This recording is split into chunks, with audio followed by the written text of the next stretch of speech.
Hey there welcome to HR tech myself MC. Welcome करते हैं आपका हमारे डेटा स्ट्रक्चर एंड एल्गोरिथम की सीरीज में, जहां हम आज लिंक लिस्ट को डिस्कस करेंगे। और लिंक लिस्ट के अंदर एक टॉपिक है आपके पास इन्वर्टेड बिगिनिंग, जिसको हम ट्राई करने की कोशिश करेंगे।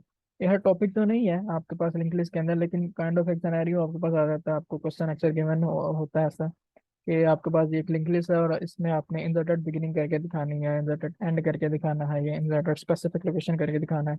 तो लिंक लिस्ट में हम ये चीज़ कैसे करते हैं, हम उसको ट्राई करेंगे। सबसे पहले लिंक लिस्ट देख लेते हैं होती क्या है। सिंगली लिंक लिस्ट हम यहाँ पे बेसिकली इंप्लीमेंट करेंगे, तो उसका बेसिक एक स्ट्रक्चर देख लेते हैं, फिर हम उसको साथ में इंप्लीमेंट करके देखेंगे। तो अगर मैं लिंक लिस्ट की यहाँ पे बात करूँ, तो लिंक लिस्ट में मेरे पास कुछ इस तरह का सिनेरियो होता है। एक मेरे पास हेड पॉइंटर होगा,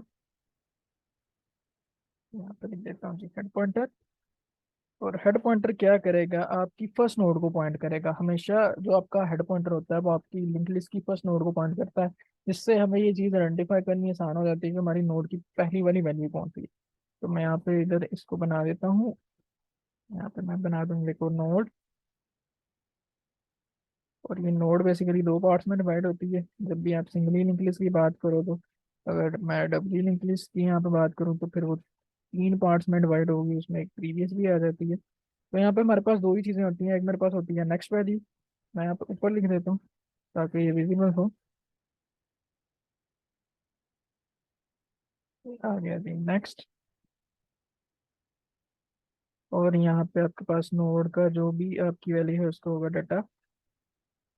ये कैरेक्टर्स भी हो सकते हैं और ये न्यूमेरिक वैल्यू भी हो सकती है, डिपेंड्स अपॉन योर रिक्वायरमेंट कि आपको पेपर में कैसी चीज़ आई है, या आपका क्विज है, या जो भी असाइनमेंट वगैरह है उसमें आपके इंस्ट्रक्टर ने आपको कैसे बोला हो। यहाँ पे डाटा आ जाएगा और यहाँ पे आ जाएगी नेक्स्ट वैल्यू। तो लिंक लिस्ट की जब मैं बात करूं, और स्पेशली सिंगली लिंक लिस्ट की, तो ये हमेशा दो पार्ट्स में डिवाइड होगी। एक पार्ट में इसका आपके पास डाटा होगा जो कि ये वाला पोर्शन है, और नेक्स्ट पार्ट में आपके पास क्या होगा, नेक्स्ट नोड का एड्रेस होगा जो कि मेरे पास ये वाला पोर्शन है। अब ये मेरे पास नेक्स्ट वैल्यू यहाँ पे मैंने असाइन कर दी है। अब इसको मैं किसी ना किसी पीटीआर से रिप्रेजेंट करूंगा ताकि ये नेक्स्ट नोड का एड्रेस स्टोर कर सके। क्यों? क्योंकि जब तक ये इस वैल्यू को एड्रेस इसमें स्टोर नहीं करता तब तक ये इसको पॉइंट नहीं कर पाएगा। और लिंक लिस्ट में हमारी हमेशा लिंक लिस्ट कनेक्टेड वे में होती है। अगर मैं इसका यहाँ से लिंक ही खत्म कर दूं, इसमें मैं एड्रेस ना डालूं, तो ये लिंक लिस्ट नहीं है। लिंक्ड मीन के हर नोड एक दूसरे के साथ कनेक्टेड वे में चलेगी। तो लिंक लिस्ट का बेसिक कॉन्सेप्ट ये होता है, इसमें आपके पास स्टार्ट में जो पॉइंट करने के लिए वो हेड पॉइंटर है, उसके बाद हमारे पास एक नोड होती है। नोड बेसिकली दो पार्ट्स में डिवाइड है, एक आपके पास डाटा पार्ट है, एक आपके पास नेक्स्ट पार्ट है। डाटा पार्ट में आपके पास कोई ना कोई वैल्यू होती है, लाइक जो भी आप न्यूमेरिक वैल्यू इसमें एंटर करना चाहते हो, 1 2 3 5 6 7 है, जो भी आप इसमें रखना चाहते हो। और जो आपका नेक्स्ट पॉइंटर है वो आपकी नेक्स्ट नोड के एड्रेस को पॉइंट करता है, ताकि आपको पता चले कि इस लिंक लिस्ट की ये जो ये वाली नोड है, ये नेक्स्ट किसको साइन हो रही है या किसको पॉइंट कर रही है आगे जाके। तो ये बेसिक हायरार्की है इसकी लिंक लिस्ट की। और हाँ, जो इसकी लास्ट नोड होगी वो हमेशा नल होती है एज यूजुअल, ताकि हमें पता चले कि हमारी लिंक लिस्ट जो है वो एम्प्टी कहाँ पे हो रही है, कहाँ पे जाके खत्म हो रही है। तो लिंक लिस्ट में हमें ये काफ़ी हद तक बेनिफिट मिल जाता है जब हम इसमें सर्चिंग के प्रोसेस लगाते हैं। तो मैंने फर्स्ट वैल्यू अगर अपनी नोड की निकालनी है तो मैं वो कैसे निकालूं, उसके लिए मेरे पास हेड पॉइंटर जो है वो बहुत वैल्यूएबल साबित होता है और हेल्प करता है मुझे इसको फाइंड करने में। और लास्ट नोड को फाइंड आउट करने के लिए हमारे पास जो ये नल पॉइंटर है, ये हमें आइडेंटिफिकेशन प्रोवाइड करता है कि आपकी जो लिंक लिस्ट है वो एम्प्टी कहाँ पे हो रही है। तो ये था जी बेसिक इसका सिनेरियो। अब इसके कोड की तरफ चलते हैं और इसकी इम्प्लीमेंटेशन देखते हैं। साथ साथ मैं आपको ड्राई रन करके दिखाता रहूंगा कि ये आपने चीज़ करनी कैसे है। तो चलिए कोड में आ जाते हैं। यहाँ पे बेसिक जो हमारे पास फाइल है उनको इंक्लूड करवा देते हैं। Hash include IO stream.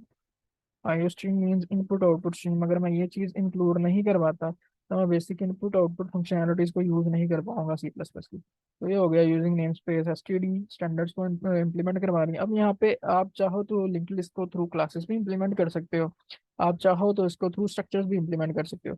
फिलहाल मैं क्लासेस की तरफ नहीं जाता क्योंकि कुछ बच्चों की ऊप्स भी काफ़ी ज़्यादा कमज़ोर होती हैं। जब तक उनको ऊप्स के कॉन्सेप्ट नहीं आते होंगे, साथ उनको डाटा स्ट्रक्चर्स में मिक्स करवा दी जाए, तो फिर उनको जो बेसिक कॉन्सेप्ट डाटा स्ट्रक्चर्स क्या है वो भी समझ नहीं आता ठीक से। तो यहाँ पे पहले हम स्ट्रक्चर पे प्रैक्टिस करते हैं इसकी कि ये चीज़ होती कैसे है, इसका कॉन्सेप्ट क्या है और कैसे हम इसको यूज़ कर सकते हैं। फिर हम नेक्स्ट एक सीरीज लेके आएंगे जिसमें हम सेपरेटली सिर्फ ऊप के ऊपर ही लिंक लिस्ट को इम्प्लीमेंट करेंगे। उसमें हम इंसर्टेड बिगिनिंग, इंसर्टेड एंड, ये सारी चीज़ें जो भी हम स्ट्रक्चर्स के थ्रू करेंगे इनको थ्रू ऊप भी हम इम्प्लीमेंट करके देखेंगे। तो फिलहाल हम स्ट्रक्चर्स के थ्रू करते हैं। मैं यहाँ पे ले लेता हूँ स्ट्रक्ट। मैं यहाँ पे विजुअल स्टूडियो कोड यूज़ कर रहा हूँ, तो मैं डबल टैप प्रेस करूंगा तो ये मुझे ऑटो कम्प्लीमेंटेशन की जो फैसिलिटी प्रोवाइड करता है, तो ऑटो कंप्लीट कर देगा ये मेरे कोड को। यहाँ मैं माई स्ट्रक्ट की जगह इसका नाम रख देता हूँ नोड, और मैं इधर आ जाता हूँ अपने स्ट्रक्ट के अंदर। अब यहाँ पे मैं दो वेरिएबल्स लूंगा। फर्स्ट मैं लूंगा इंट डेटा, और सेकंड मैं ले लेता हूँ जी नोड स्टैटिक, और इसका मैं नेम दे देता हूँ नेक्स्ट। अच्छा, ये इंट डाटा तो फिलहाल आपको शायद ना पता चले हमने क्यों नहीं है, लेकिन ये नोड स्टैटिक नेक्स्ट की आपको समझ आनी चाहिए। क्यों? क्योंकि यहाँ पे जब मैंने उसका सिनेरियो ड्रॉ किया था, तो मैंने आपको बताया था कि जो भी आपकी लिंक लिस्ट है वो दो पार्ट्स में डिवाइड होगी। फर्स्ट पार्ट में आपके पास होगा डेटा,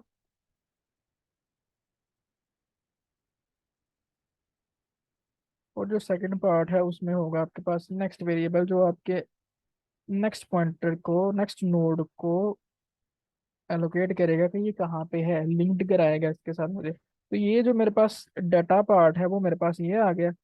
अब इस डाटा वेरिएबल के थ्रू मैं अपने फंक्शन को कॉल करवाऊंगा और मेन से जाके इसमें वैल्यू स्टोर करवाऊंगा।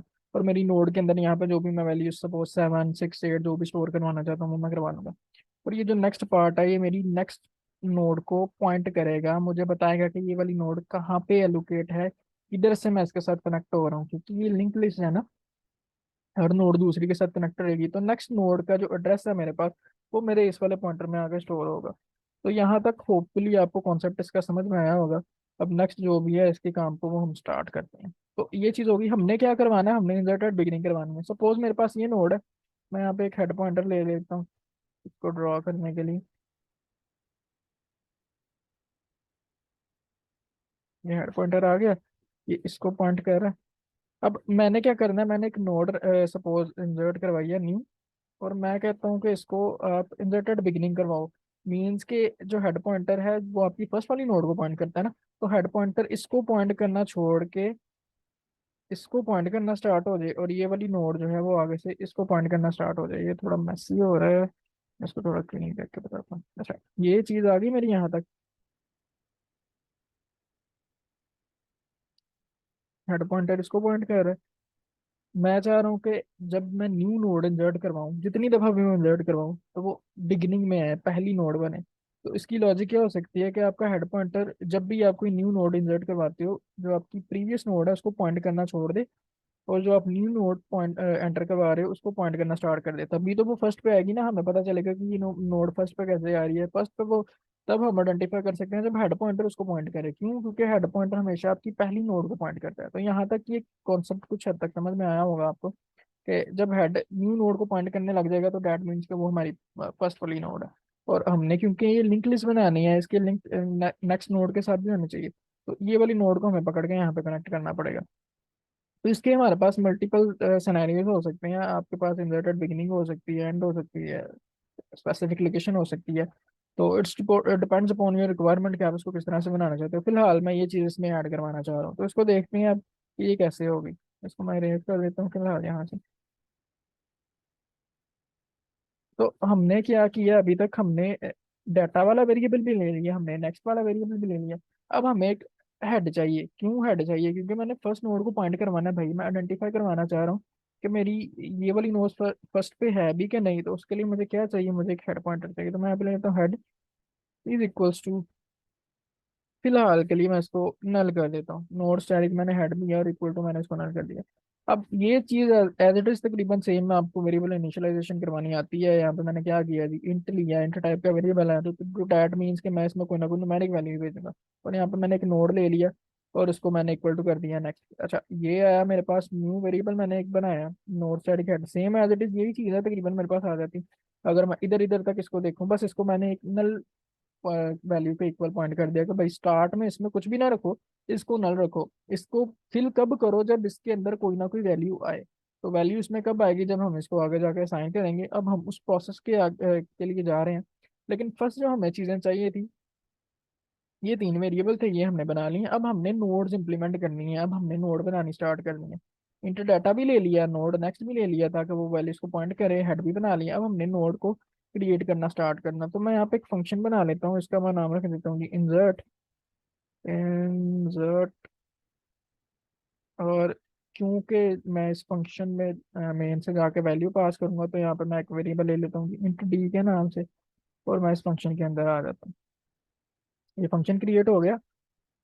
अब हमने इस फंक्शन के अंदर आ गए हम। अब हमने इसको जब मेन में कॉल करेंगे और इसमें कोई ना कोई वैल्यू पास करेंगे तो वो वैल्यू जाके हिट करेगी इस डी वाले वेरिएबल में, और इस डी वाले वेरिएबल से हमने उस वैल्यू को रीडायरेक्ट करवाना है हमारे इंटर डाटा वाले वेरिएबल में।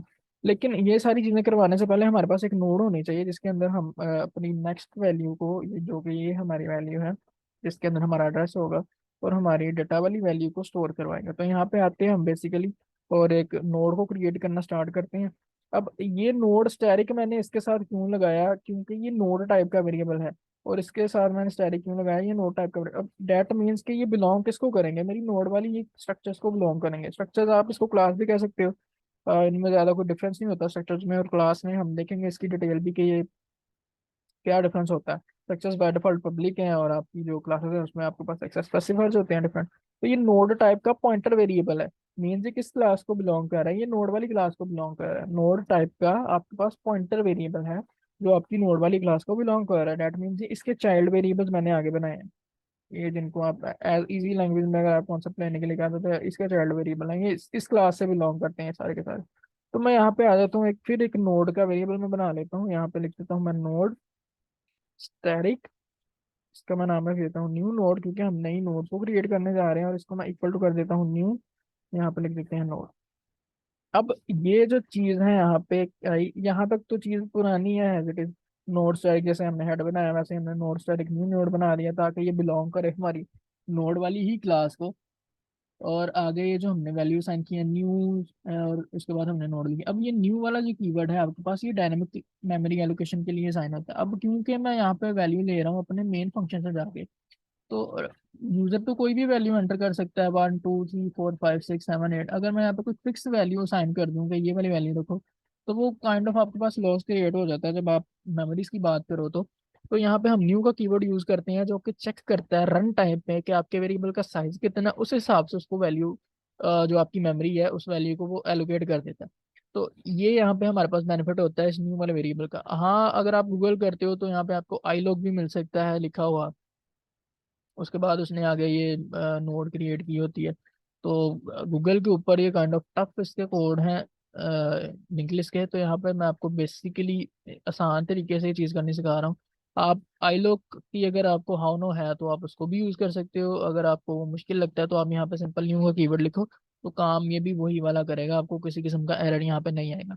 तो नोड स्टैटिक न्यू नोड हो गया, मैंने न्यू नोड बना ली। अब मैंने इस न्यू नोड को असाइन करवाना है अपने डी वाले वेरिएबल से ना। ये जब मैं वैल्यू पास करूंगा तो ये डी वाले वेरिएबल में स्टोर होगी, और डी वाले वेरिएबल के थ्रू मैंने इस डाटा वाले वेरिएबल को स्टोर करवानी है। तो ये अप्रोच टू का सिंबल होता है ये वाला आपके पास, ये मैंने यूज किया है यहाँ पे।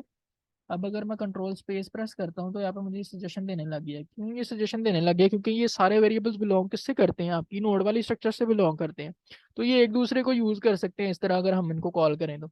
अब मुझे यहाँ पे किसकी जरूरत है, नेक्स्ट की तो मुझे जरूरत नहीं है। मैं यहाँ पे कोई एड्रेस तो स्टोर नहीं करवाना चाह रहा, मैं यहाँ पे डाटा स्टोर करवाना चाह रहा हूँ। तो मैं डी लूंगा, डी को मैंने यहाँ पे लिख दिया, और इसको मैं इक्वल टू कर दूंगा डी के। ये मैंने डाटा लिया नोड की मदद से और इसको मैंने पॉइंट करवा दिया, इक्वल करवा दिया डी के। अब क्या होगा जब भी ये मेन से जाके फंक्शन कॉल होगा, सपोज यूजर को वैल्यू साइन करता है डी में, तो वो मेरी जाकर स्टोर हो जाएगी डाटा के अंदर। ठीक हो गया जी।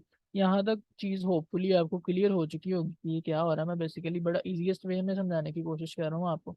तो ये यहाँ तक मेरा कॉन्सेप्ट क्लियर हो गया। अब मैंने नोड के अंदर वैल्यू को इंसर्ट करवाना है, करवा दिया, यहाँ पे मैंने असाइन कर दिया। अब मैंने चेक लगाने हैं इसके ऊपर कि क्या ये जो वैल्यूज आ रही हैं ये ठीक तरह से आ भी रही हैं कि नहीं। सबसे पहले तो मैं चेक करूंगा कि ये क्या मेरी नोड की सबसे पहली वाली वैल्यू है, क्या इससे पहले नोड के अंदर कोई वैल्यू है नहीं। सपोज कर लेते हैं ये मेरी नोड की पहली वाली वैल्यू है, तो नोड इस वक्त तो एम्प्टी हो गई। तो मुझे कैसे आइडेंटिफाई होगा कि मेरी नोड की फर्स्ट वैल्यू है कि नहीं। अगर मेरा हेड पॉइंटर नल है तो मेरी ये नोड की फर्स्ट वैल्यू है। अगर तो मेरा हेड पॉइंटर नल नहीं है तो डैट मीन्स इससे पहले भी नोड में कोई ना कोई वैल्यू आ चुकी है। तो हम चेक लगाते हैं, यहाँ पे हम इफ कंडीशन ले लेते हैं, और मैं यहाँ पे लिख दूंगा इफ जो भी मैंने हेड पॉइंटर क्रिएट किया है अगर तो वो इक्वल टू है नल के, तो इसके अंदर आ जाओ, यहाँ पे लिखो head is equals to new node, और न्यू नोड का जो भी नेक्स्ट है उसको इक्वल टू कर दो नल के। अब सपोज इस सिनेरियो को समझने की एक दफ़ा कोशिश करते हैं। सपोज मेरे पास ये नोड की फर्स्ट एंट्री है, तो मेरे पास हेड पॉइंटर में कुछ भी नहीं ना पड़ा होगा, वो तो मेरे पास नल होगा यहाँ पे। तो मैंने उसमें कोई वैल्यू स्टोर करवानी है, तो यहाँ पे हेड पॉइंटर मेरा आ गया। हेड पॉइंटर के अंदर अभी कुछ भी नहीं है। तो मैं क्या कह रहा हूँ, हेड पॉइंटर को पॉइंट करवा दो जो भी आप न्यू नोड क्रिएट करते हो। ये मैंने सपोज न्यू नोड क्रिएट की है।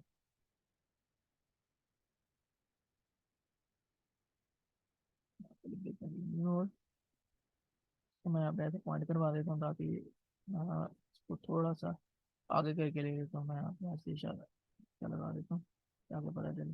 ये मैंने न्यू नोड क्रिएट की जी, ये आ गई। अब इसके नेक्स्ट में मैं कह रहा हूँ कि नल कर दो। क्यों नल कर दो? क्योंकि ये भी पहली नोड है। तो पहली नोड है तो मुझे कैसे पता चलेगा ये कहाँ पे जाके एंड हो रही है? हमने तो देखा था ना सिनेरियो में अपने के फर्स्ट नोड को पॉइंट करता है हेड, और लास्ट नोड को हम कैसे आइडेंटिफाई करते हैं कि वो जी नल होती है। तो यहाँ पे फर्स्ट भी यही है और लास्ट भी यही है, तो इसलिए मैंने यहाँ पे इसके नल वैल्यू में एंटर कर दिया यहाँ पे इस नोड के। और इसकी जो वैल्यू यहाँ पे कुछ भी हो सकती है, ABCD जो भी आप यूजर से जाके इंसर्ट करवाएंगे। और मैंने कहा head is equal to new node, mean head is equal to new node, तो इसका एड्रेस जाके मेरे हेड पॉइंटर में स्टोर करवा दो। जब इसका एड्रेस हेड पॉइंटर में स्टोर होगा तो हेड पॉइंटर ऑटोमेटिकली इसको पॉइंट करने लग जाएगा। और न्यू नोड का जो भी नेक्स्ट है, ये वाला, ये जो नेक्स्ट है, नेक्स्ट ये है आपके पास।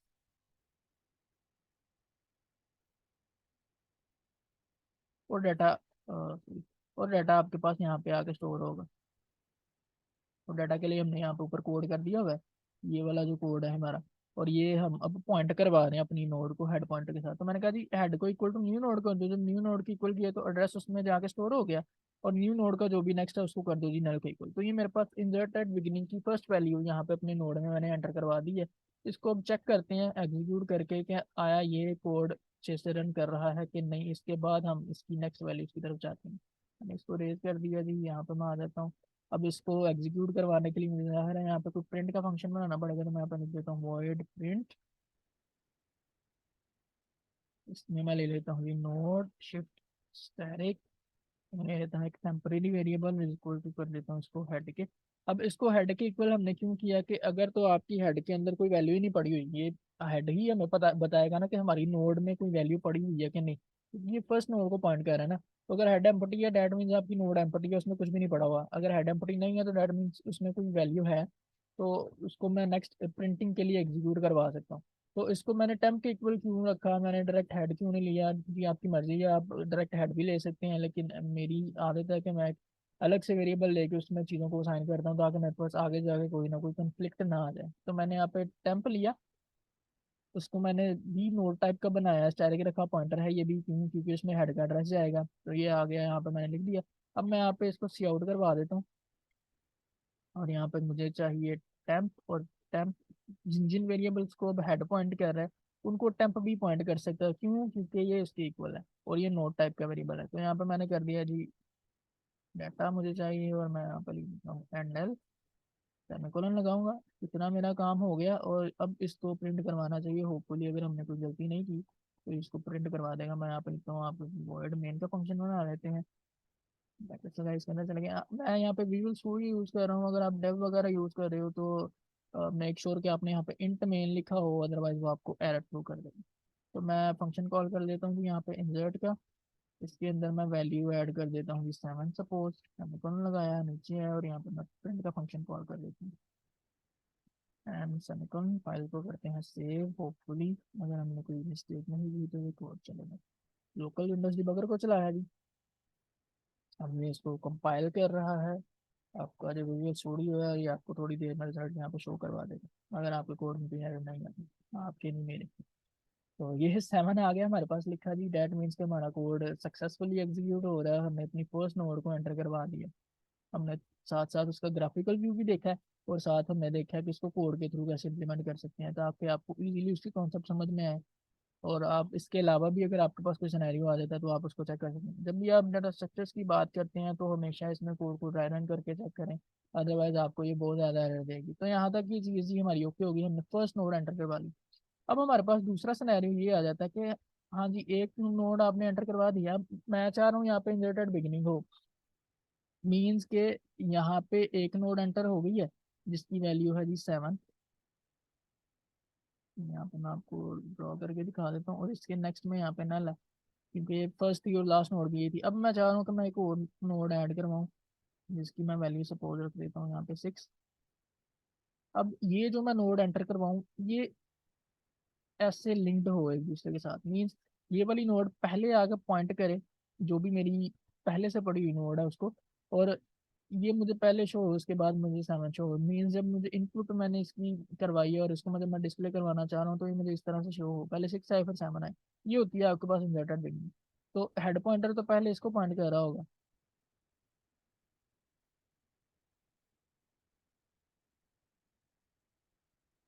जो हमारी पहली नोड है हेड पॉइंटर तो उसी को पॉइंट कर रहा होगा ना, ये जैसे हमने ऊपर कोड में किया है यहाँ पे, हेड को इक्वल टू कर दो न्यू नोड के, न्यू नोड के नेक्स्ट को इसके इक्वल कर दो।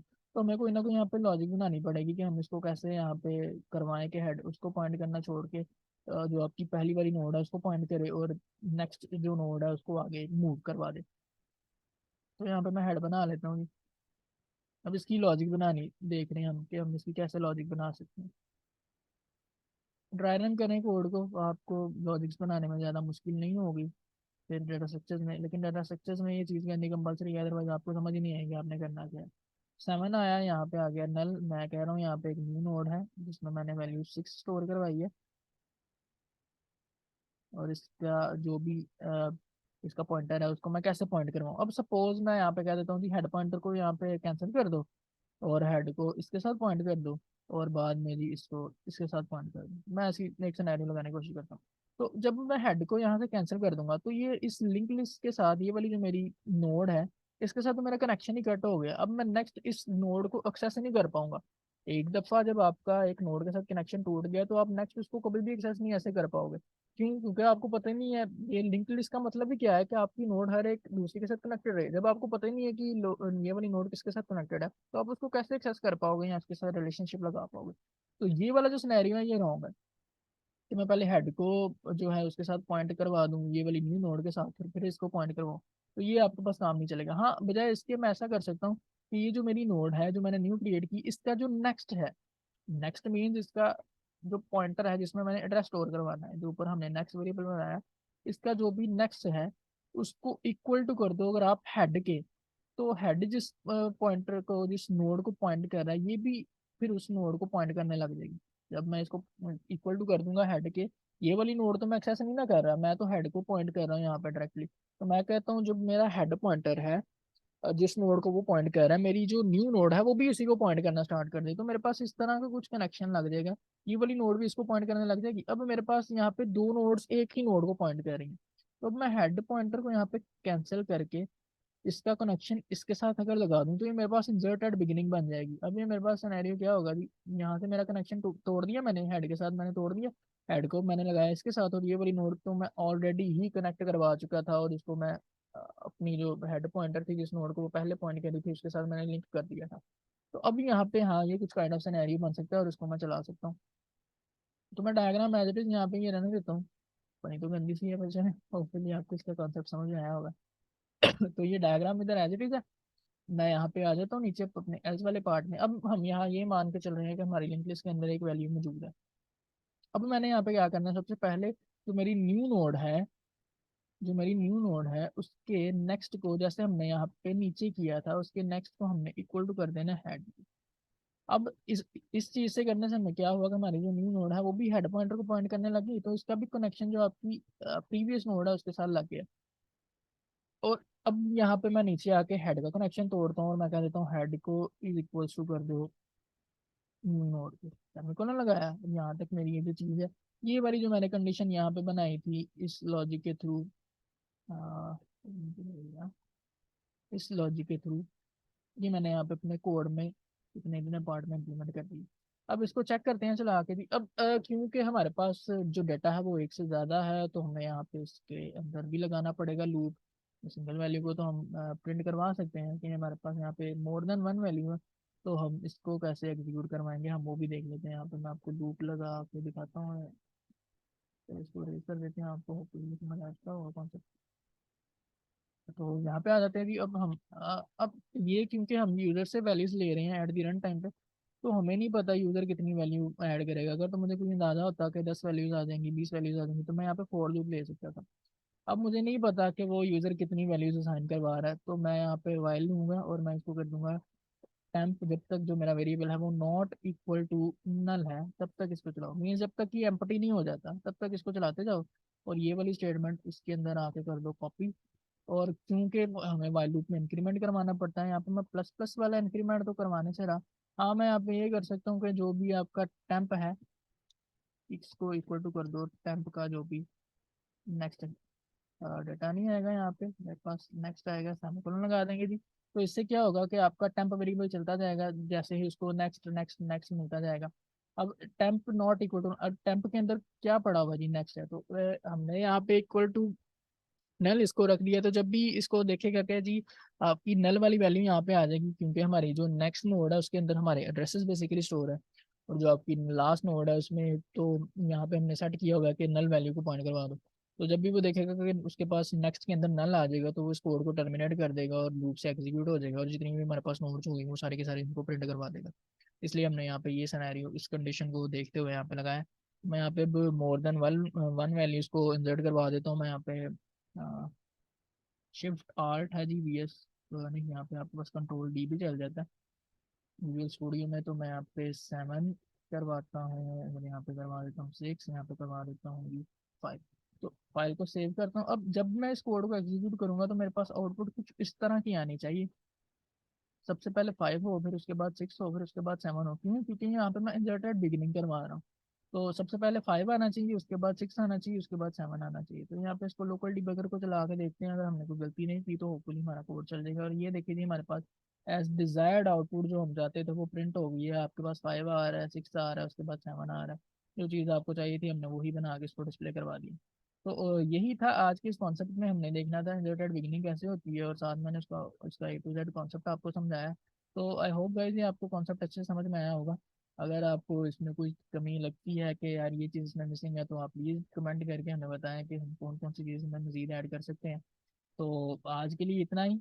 अगर कुछ इसमें कोई चीज़ आपको मिसिंग लगती है तो कमेंट करके हमें ज़रूर बताएं। नेक्स्ट हम मिलेंगे अपनी वीडियो में, वहाँ पे हम इंसर्टेड एंड को डिस्कस करेंगे, अपनी इसी सीरीज़ को हम कंटिन्यू करेंगे। तब तक के लिए जी अल्लाह हाफिज़, थैंक यू सो मच।